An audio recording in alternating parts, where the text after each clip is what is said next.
नमस्कार, मैं मनभूषण कुमार। आप सबको मैं अपने YouTube चैनल पर स्वागत करता हूं। आज कांग्रेस का स्थापना दिवस है। 1885 में आज के दिन इस दल का स्थापना हुआ था। काफ़ी पुराना दल होने के बावजूद भी इनके बड़े बड़े नेता जो कि देश की आज़ादी में देश को सजाने संवारने का काम किया, और जब भारत आज़ाद हुआ तो फिर उनकी महती भूमिका रही। सब होने के बावजूद आज कांग्रेस की स्थिति बड़ा ही भयावह है। वह पार्टी एक तो टुकड़ा टुकड़ा में विभक्त हो गया है, और उसको कई प्रकार से हम याद कर सकते हैं। आंध्रा में एक टुकड़ा हो गया, तेलंगाना में दूसरा टुकड़ा हो गया, ममता बनर्जी के रूप में बंगाल में अलग टुकड़ा है, इसके बाद तमिलनाडु में उनका अलग खंड होता था। यह कांग्रेस कई बार विभाजित हो चुका है, लेकिन बावजूद इसके अब जरूरत यह है कि कांग्रेस को ठीक से सजाया संवारा जाए और उनका नेतृत्व जो है सक्षम लोगों के हाथ में दिया जाए। अब सक्षम का परिभाषा बड़ा ही व्यापक हो सकता है, और इस ख्याल से कांग्रेस नेतृत्व को यह समझना चाहिए, या कांग्रेस के पूरी टीम को यह समझना चाहिए कि हमारा नेतृत्व कौन कर सकता है, जिसका वैभवशाली इतिहास हो, जिनका स्मारक इतना भव्य हो, और उसकी यह दुर्दशा कि दो बार, एक बार तो 44 सीट आ गया, अभी 19 में मात्र लोकसभा के 52 सीट आए हैं, तो यह अच्छी स्थिति नहीं है। आप कांग्रेस के लोग जो हैं, ऐसा स्थिति आ गए कि आपको नेता प्रतिपक्ष न तो 14 में मिल पाया पद, और न ही 2019 में ही पद मिल पाया, और इसमें कहीं न कहीं कांग्रेस के नेताओं की अदूरदर्शिता, अयोग्यता, समय को पहचानने की क्षमता का अभाव, समय के साथ नहीं चलना, ये सभी बात है। और फिर आप देखेंगे कि जहाँ इसके कर्णधार पुराने समय में अनेक लोग हुआ करते थे, गांधी थे, फिर नेहरू भी थे, सरदार पटेल थे, JB कृपलानी थे, और बहुत से लोग इनके कामराज थे। फिर श्रीमती इंदिरा गांधी बनी, फिर राजीव गांधी भी इनके दायित्व का निर्वहन किया, और इस प्रकार से नरसिंहा राव जैसे काबिल इसके प्रधानमंत्री हुए, और सभी लोगों ने अपने अपने ढंग से देश को सजाया संवारा, साथ ही साथ कांग्रेस को भी सजाया संवारा।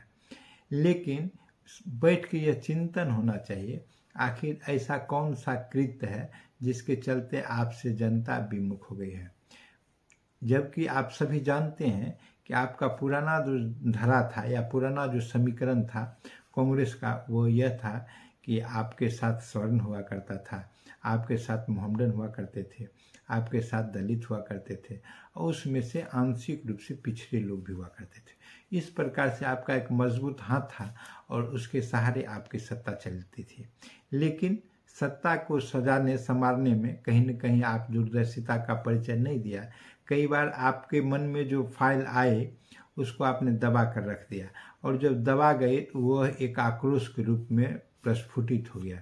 समय करवट ले लिया, समय को आप पहचाने नहीं, उस ख्याल से उसको दूसरे रूप से आप देखिएगा तो आज जहां जिस फुटिंग पर आप खेलना चाह रहे हैं, वे दूसरे लोग बैटिंग कर चुके हैं।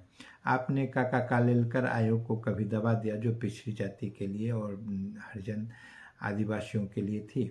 इसके बाद आपने BP मंडल के भी जो व्यवस्था दिया हुआ था, तो उसको भी सक्रिय रूप से, चूँकि उसमें भागीदारी स्वर्णों का अच्छा खासा था, तो इसलिए नहीं। लेकिन वही स्वर्ण जब BP सिंह जो मुख्यमंत्री बने, तो उनके नेतृत्व में भी अच्छा खासी भागीदारी था स्वर्ण का। लेकिन जब वह मंडल कमीशन लागू हो गया, तो फिर देश की फिजा बदल गई। तो देश की जब फिजा बदल गई तो राजनीतिक मिजाज भी बदल गया, और राजनीतिक मिजाज जब बदल गया तो फिर एक नया प्रकार का क्रांति हो गया। वो क्रांति जो अभी तक जीवित है, जिसमें अभी जिजीविषा है, वह जीना चाहता है, अपने अधिकार के लिए लड़ना चाह रहा है, और जिसको अभी आप पहचान रहे हैं। लेकिन अभी अभी नए तरीके से नीतीश कुमार ने फिर जातीय जनगणना के रूप में एक व्यवस्था दिया कि नहीं, ऐसा हो सकता है।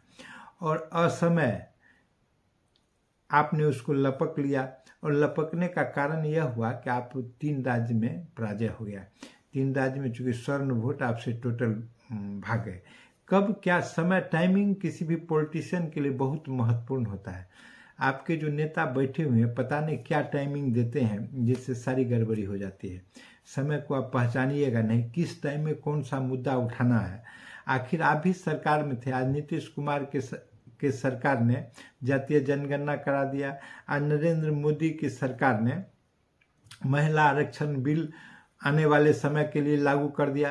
तो ये सब जब कर दिया, और फिर आपके समय भी अनाज का भंडार था, और यह सरकार ने फ्री 5-5 किलो अनाज दे के अपना वाहवाही लूट लिया। सारी चीज़ सरकार के हैं, लेकिन आपके योजनाकार ऐसा सोचा करते थे कि यह संपत्ति राष्ट्र का है और टैक्स पेही का पैसा है, उसको राजनीतिक रूप से इस कदर पानी में बहाया नहीं जा सकता।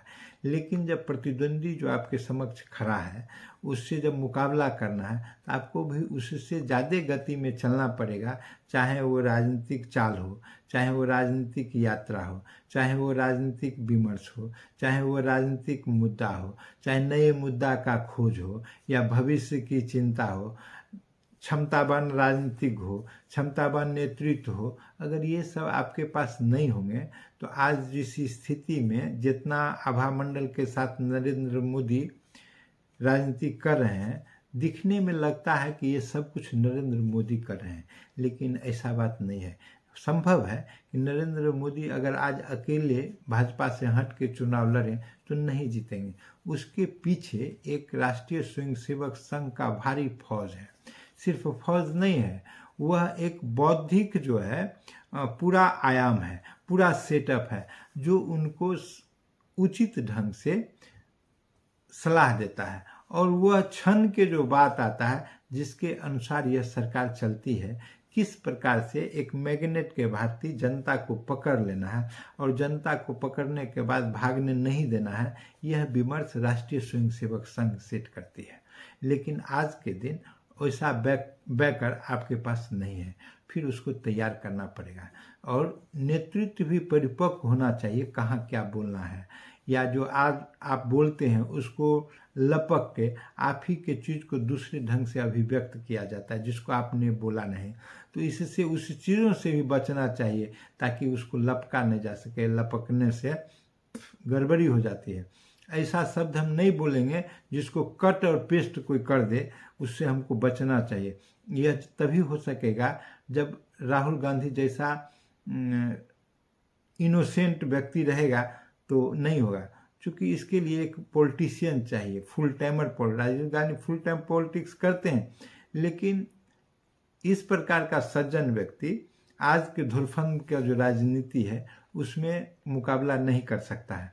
उसके लिए उसी प्रकार का जब खिलाड़ी आएगा तभी जो है, उसी प्रकार का जब कैप्टन आएगा तो वो टीम का फील्डिंग, बैटिंग, बॉलिंग सेट करेगा, और किस चीज़ पर गुगली फेंकना है, किस चीज़ पर इनर कट होगा, किस चीज़ पर आउट कट होगा, किस चीज़ पर जो है सो अभी बैटिंग की गति बढ़ा देनी है, ये सभी एक होशियार जो है जो कैप्टन रहेगा वही कर सकता है। विकेट कीपर की भूमिका क्या होगा, तो ये सब सेट करना पड़ेगा, और उसके पीछे एक अच्छा मैनेजर होना चाहिए जो पूरे सिस्टम को देख सके। ऐसे खींच खाच के चलाने से व्यवस्था ठीक नहीं है। कुछ जब भी त्याग करने की बात है, त्याग करके जंप करके 2 कदम पीछे करके फिर भी आगे चल के उसको संभालना चाहिए। यह राजनीतिक मिजाज है जिसके लिए कांग्रेस को तैयार रहना पड़ेगा। कांग्रेस अगर इस प्रकार चिंतन नहीं करे तो और दिनों दिन बर्बाद होता चलेगा, क्योंकि इस पर एक परिवारवादी पार्टी का धब्बा लग गया है। इसको मिटाना तत्काल बहुत मुश्किल है अगर किसी प्रकार का जनता में सैलाव नहीं हो, उन्माद नहीं हो, अन्यथा बीजेपी के शासन से थकावट नहीं हो।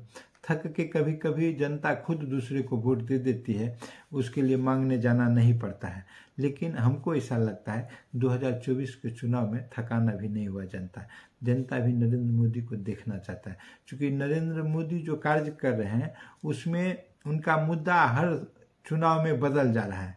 पिछले टाइम नहीं था, अभी देखिए मंदिर का मुद्दा, मंदिर भी बुन गया, 370 आ गया, 3 तलाक आ गया, फिर जो पहले से योजना चल रहा था, अनाज है, उज्ज्वला योजना है, आयुष्मान योजना है, इसके बाद महिलाओं के कल्याणकारी योजना है। तो ये सारे चीज़ जो चल रहे हैं, तो उसके बावजूद नया नया चीज़ चल रहा है। और फिर नरेंद्र मोदी के पीछे एक जातीय आधार भी है, जो कि लोग पहचान रहे कि नरेंद्र मोदी जो है वो पिछड़ी जाति से आ रहे हैं। और अभी पिछड़ी जाति के समाज में इस बात का समझ है कि हमारे लोग ऊपर के आसन पर बैठे हैं, क्योंकि उनकी अभी तृप्ति नहीं हुई है आसन से। नरेंद्र मोदी जो कुछ दिन बैठे हैं, तो इनके पहले मात्र एक देवगौड़ा जो थे पिछड़ी जाति से प्रधानमंत्री बने थे, तो फिर अनुसूचित जनजाति से राष्ट्रपति बने, उससे अनुसूचित जाति से पहले राष्ट्रपति थे। तो इस प्रकार से जो उनका एक लिप्सा था, तो वो जब तृप्त हो जाएगा तो फिर राजनीतिक मिजाज बदलेगी।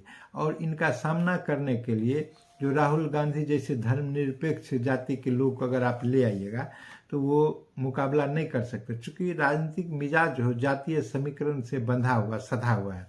और उस हिसाब से उनमें टोन का सेट करना वो कुछ चल नहीं पा रहे हैं।